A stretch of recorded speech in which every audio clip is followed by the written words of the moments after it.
People make decisions every day. For example, before you go outside, you kind of have an if statement that says, if it's raining, then I need to get my jacket. And computers are amazing once you decide those kinds of statements, that they can reliably execute those things at unbelievable speed. And so a computer program really is a little bit of math and some if statements where the decision gets made. So in this puzzle, the if block helps the zombie make a decision. It checks something.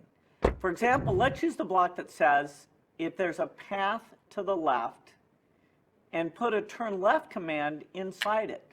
So we're telling the zombie to check its surroundings, see if there's that path on the left, and if so, make that turn. And then we use the move forward block inside this repeat to get it to keep moving forward as long as it just wants to go straight. Then when there's the turn, the if block will tell it to make this turn to the left. And you can see if we do that, if we're taking the turns to the left and otherwise moving forward, we'll achieve our goal. So it's an example of using an if statement, which is really a fundamental concept in computer programming. One of the first things I learned was how to write a program to play tic-tac-toe. And so I had if statements to say, okay, if the other person's about to win, go ahead and block that spot. So have fun learning how to use if statements. It's a key concept.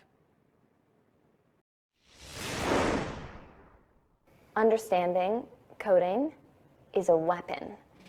It's like a superpower. It's better than a superpower. Hi, I'm Carly. I work in fashion, but I also consider myself a student. I'm fascinated by understanding how things work. I wanted to learn how the world of technology is built. So I started to learn how to code in my spare time because it wasn't offered to me as a class when I was in school. I grew up in a house with 3 sisters, and all 4 of us were never encouraged to learn how to code. And that's the one thing that I wish someone would have said, just take one class. I always thought I would be following my father's footsteps and go into medicine. My dad's a doctor, and I love math.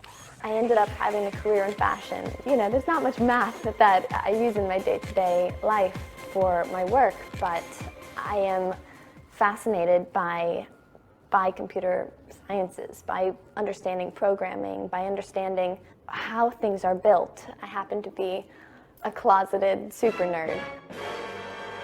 So I personally have begun learning how to program on my own because programming is the language of the future and of now. I wish I would have started learning at 13, but it doesn't matter how old you are, you can always start learning. Jump into it, learn, just try and take one class. Give it 1 hour. It's amazing what you can learn in 1 hour. It's important to break that stigma of thinking that it's not cool to be smart. If you can understand, much less speak, code, you can build anything.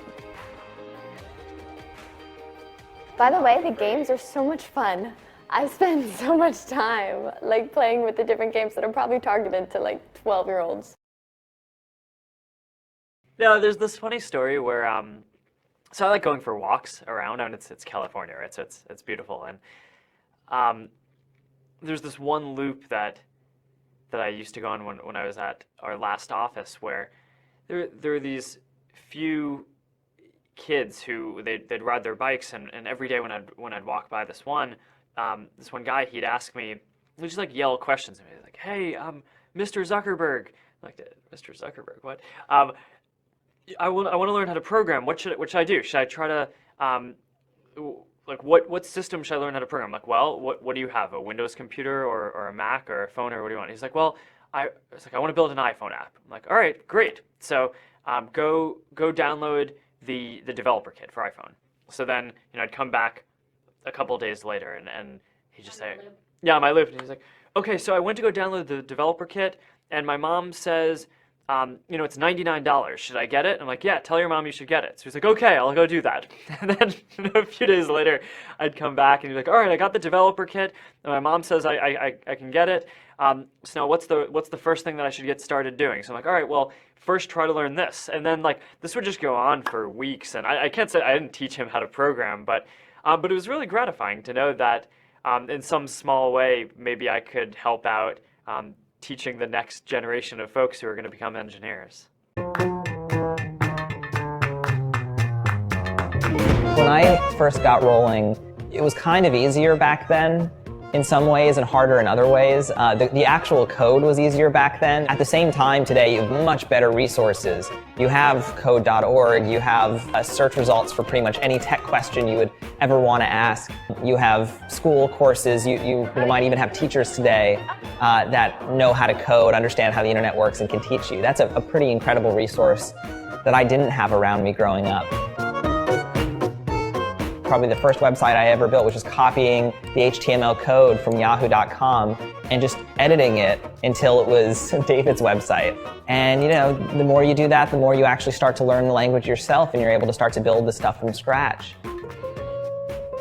Or putting your work out there early, even before it's perfect, even before you really have found your voice yet and know what you're trying to say, is an amazing feeling and an amazing learning experience, and a chance to start to connect with people who will kind of take you the rest of the way there.